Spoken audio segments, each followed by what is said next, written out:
প্ৰিয় ভক্তগণ, আপোনালোক য'তে আছে শান্তিতে থাকক, সুখেৰে থাকক আৰু পৰিয়ালৰ সকলো সদস্য আনন্দত দিন কটাওক। এই মোৰ প্ৰভু নাৰায়ণৰ ওচৰত প্ৰাৰ্থনা। মই আজি দদৰা নিভাগেশ্বৰী বিনোদ ৰাজবংশীৰ ঘৰত আজি সত্যনাৰায়ণ পূজা এভাগৰ কাৰণে নিমন্ত্ৰণ পাই আহিলোঁ আৰু আহি তেখেতসকলক খুব ভালে লাগিল। সত্যনাৰায়ণৰ প্ৰতি ইমান যথেষ্ট শ্ৰদ্ধা ভক্তি আৰু লগতে ওচৰ চুবুৰীয়াৰ যিখিনি আমাৰ ভক্ত আছে তেখেতসকলক দেখি মোৰ খুব ভাল লাগিছে আৰু ভৱিষ্যতে আপোনালোকৰ লগত এখেতসকলৰ লগত মই লগ পাম বুলি মই আশা ৰাখিছোঁ আৰু যদি নিশ্চয় সত্যনাৰায়ণে দয়া কৰে নিশ্চয় লগ কৰিব। আৰু এইখিনিতে মই দুআষাৰ ক'ব বিচাৰিছোঁ, এই সত্যনাৰায়ণ পূজা বৰ্তমান কলি যুগত এনেকৈ প্ৰচলিত হৈছে যে মই আজি কেইদিনমান ড্ৰেছেই পোৱা নাই, মই দিনত ভাত কেনে বস্তু দেখা পোৱা নাই। গতিকে এনেকৈ কৰি আছোঁ আৰু মাজতে অহাকালিৰ পৰা দুদিনমান ড্ৰেছ আছে জানো, আৰু ৰাতিৰ ভিতৰতে কোনোবা কিজনী ফিটিং কৰি থৈ দিছে, কালি ৰাতিপুৱা আকৌ ক'ব যে আপুনি আহক। গতিকে ভক্তগণ, সত্যনাৰায়ণ পূজাত বেছি যোগাৰ নালাগে, এই সামান্য বয় বস্তু আনিলেই হয়। আৰু প্ৰিয় ভক্তগণ, কিছু মানুহ মাতিলে নিমন্ত্ৰণ কৰিলে নিশ্চয় লাগিব। গতিকে এই পূজা কৰিব পৰা নাযায়। এই পূজাৰ মাহাত্ম্য হৈছে যোনে যি কামনা কৰে। স্কন্দ পুৰাণৰ ৰেবা খণ্ডকৰ পৰাই এই পূজাৰ আৱিৰ্ভাৱ হৈছিল আৰু কলি যুগত সত্যনাৰায়ণ সেৱাটো অতি প্ৰচলিত হৈছে। মই দেখিছোঁ মানুহৰ বিয়াৰ আগত, জন্মদিনত, তাৰপিছত যায় শুভ কাৰ্যৰ প্ৰথমে সত্যনাৰায়ণক সেবি লয় আৰু যোনে যি কামনা কৰে বুলি কৈ আহিছে। আমি ভগৱান নহয়, আমি যে ভগৱানক মাতি আনি পূজা কৰি পেলাই আমি কাষত বহুৱাই লৈ পূজা কৰিম সেইটো নহয়। আমি তেখেতৰ নাম মাত্ৰহে, আমি তেখেতক অৰ্পণ কৰিছোঁ গৃহস্থই অনা বয় বস্তুখিনি। আমি ভগৱানক মাতি আনি বহুৱাই সেৱা কৰিব পৰা আমাৰ শক্তি নাই, কিন্তু তাতে ভগৱান সন্তুষ্ট হ'ব লাগিব আৰু শ্ৰদ্ধা ভক্তি সহকাৰে যিখিনি জানো তেওঁৰ ওচৰত তেওঁৰ নাম গুণ গাই অৰ্পণ কৰিছোঁ। আজি মই মোৰ লগত থকা এই ভক্তগণে আজি পূজাৰ আৰম্ভণিৰ পৰাই তেখেতসকলে মোৰ লগত লাগি আছে। গতিকে তেখেতসকলক আমাৰ বিনোদ ৰাজবংশীক মই দুআষাৰ ক'বলৈ মই আগবঢ়াই দিছোঁ।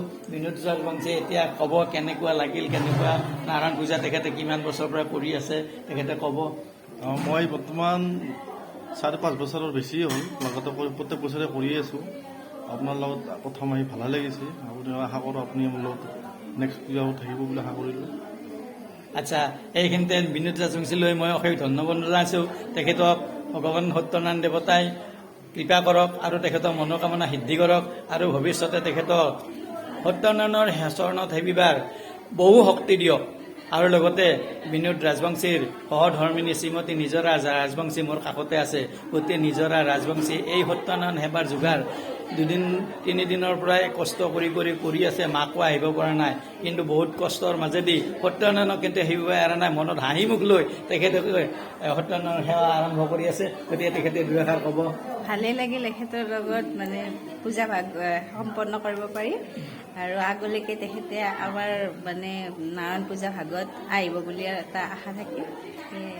ধন্যবাদ নিজৰা ৰাজবংশী, আপোনালৈ বহুত ধন্যবাদ থাকিল। আপুনি কৰা কষ্ট মই নিজে দেখিছোঁ আৰু দেখি মোৰ সঁচাকৈ ভাল লাগিছে, আপোনালোক লগ পাই ভাল লাগিছে। এইখিনিতে আমাৰ আৰু গৌৰৱৰ আৰু এটি বৰ ডাঙৰ গৌৰৱৰ কথা যে বিনোদ ৰাজবংশীৰ শৌৰেক শ্ৰীযুত তৰুণ হুজুৰি আজি উপস্থিত আছে। তেখেত বহু কষ্ট কৰি তেখেতে আজি এই পূজাত আমাৰ লগত আছে, বহুত কষ্ট কৰি আছে ইফাল সিফালৰ পৰা। গতিকে তেখেতক আমি লগ পাই ভাল লাগিছে। কেনেকুৱা লাগিল? ভাল লাগিছে। আপোনাৰ ঘৰ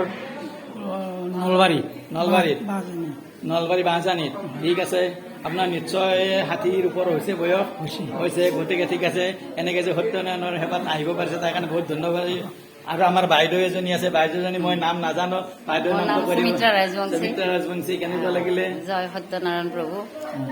কেনে লাগিল সত্যনাৰায়ণটো কলি যুগত ভগৱান তেওঁৱে, গতিকে আমি তেওঁৰ যিখিনি গুণগান জানিছোঁ সেইমতে আৰু আমিও তেওঁ পূজাখিনি একেবাৰে অন্তৰংগ হিচাপে আমি ভাবোঁ আৰু। জয় সত্যনাৰায়ণ বাবা। হয়, সত্যনাৰায়ণ বাইদেউলৈ বহুত ধন্যবাদ থাকিল। আৰু আমাৰ হেৰিয়ে কৈ দিব, আমাৰ তেখেত যে আছিল কি নাম আছিল? কোকগেল। আৰু বহুতো ভক্তবৃন্দক ইয়াত নিমন্ত্ৰণ কৰি আনিছে। এই ভক্তবৃন্দ সেৱা লৈ আহি একদম বামুণৰ লেকচাৰ শুনিব বাদ দি পেলাই ইয়াতে বহি আছে। গতিকে এখেতসকল বাইদেউসকলক কেনেকুৱা লাগিল? পূজাত কেনেকুৱা লাগিল? ভাল লাগিল। আপোনাৰ নামটো? পল্লৱী ৰাজবংশী। ঠিক আছে, পল্লৱী ৰাজবংশী বাইদেউলৈ বহুত মোৰ ধন্যবাদ থাকিল। লগ পাম আৰু আমাৰ বাইদেউলৈ কথা পাতিছোঁ।